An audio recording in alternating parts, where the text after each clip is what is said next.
Good morning everyone. Welcome back to grade 3 mathematics class. How are you all doing today? We have been learning about point, line, line segment and ray.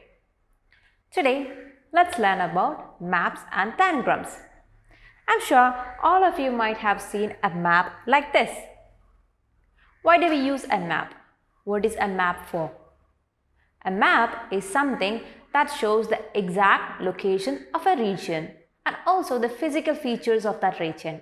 There are different ways that points and lines are used on a map to represent the different physical features on the surface of the earth. Hence, in a map, there will be different symbols that would be used to represent the different features on the surface of the earth. And also, there is a color code used in maps. See, for example, blue. You can see the color blue here, and blue represents water bodies. Whereas green generally represents where you have vegetation. And what if we are going to a new place? We don't know to go anywhere in that place. What can we do? We can use a map of that place to move around to different regions of that place. So you can say a map is a visual representation of a region showing physical features of that region, and it also guides us and gives directions when we are in unknown places. Clear? So the point, line, line segment and ray that we have learned in our previous classes, all these are used in preparing and using a map. Clear? Now, here you can see a location map, a map that shows the different places in a city. You can see this location map in page number 104 of your textbook. Please turn to that page. And in this location map, you can see three entries.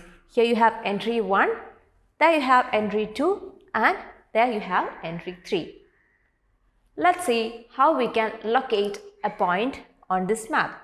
Suppose you want to go to the zoo using this location map. How would you navigate to the zoo? Suppose you are entering from entry 1. So we have to, so you can see the MG road here. Go straight down the MG road. Go ahead and at 3 Cross Street, take a right. Turn right.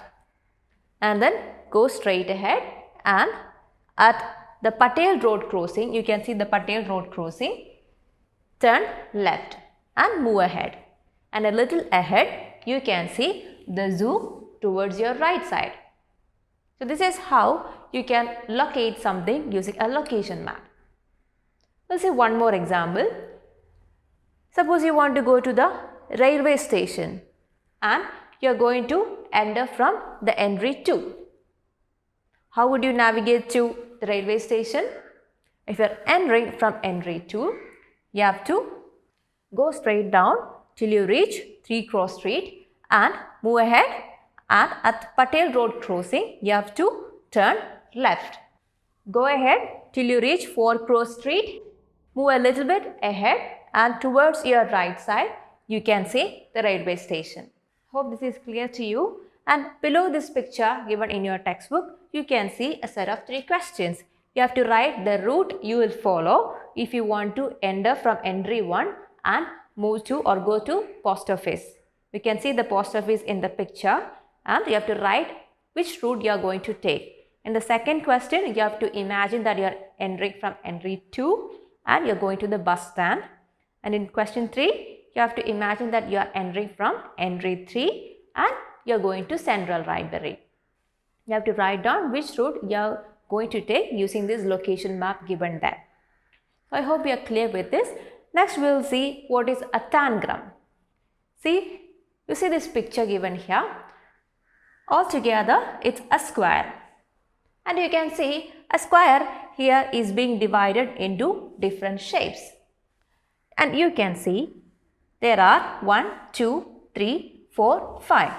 5 triangles and there is 1 square and 1 parallelogram. So this full set is called a tangram. This is an ancient Chinese puzzle invented by the Chinese people, and this is something which you can use to create different designs like this.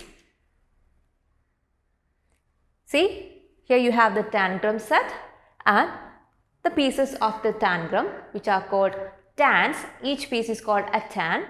The tans of the tangram set are arranged in different ways to make specific shapes and designs. Now, there are a set of 3 rules for creating tangram designs. The first rule is that you have to use all the 7 pieces. Altogether there are 7 pieces. 5 triangles, 1 square and 1 parallelogram. So the first rule is to use all the 7 pieces. You have to use all the 7 pieces. Now the second rule is that all the pieces should touch each other. There should not be any gap in between them. The pieces should touch each other. And the third point is that the pieces should be laid on a flat surface such that no piece overlaps with the other. The pieces or the tans of the tangram set should not overlap above one another. Clear? These are the rules of using a tangram set to create different designs. Clear? So this tangram set is one that will help us to understand the different shapes and the relationship between different shapes better. To create the different designs like this that you see here, you have to give it quite a bit thinking. So it is something that will keep you thinking, which is going to make your brain sharper. So this tangram set is also called 7 pieces of cleverness. The more you think, the more clever you become. So this tangram set is also called 7 pieces of cleverness. You can make your own tangram set using paper, and that is described in the Maths Lab activity which is mentioned in page number 105. So you can go through the topics maps and tangram in page number 103 and 104 of your textbook, and towards the right of 104 you can see the Maths Lab activity which is in page number 105. You can go through that question, you can go through that activity and you can make your own tangram set. And there is a question given towards the end of that activity. Go through that question and do accordingly. In the same page to the top you can see the heading enrich yourself. Please go through that as well. So that's all for today children. We'll meet in the next class. Till then, bye.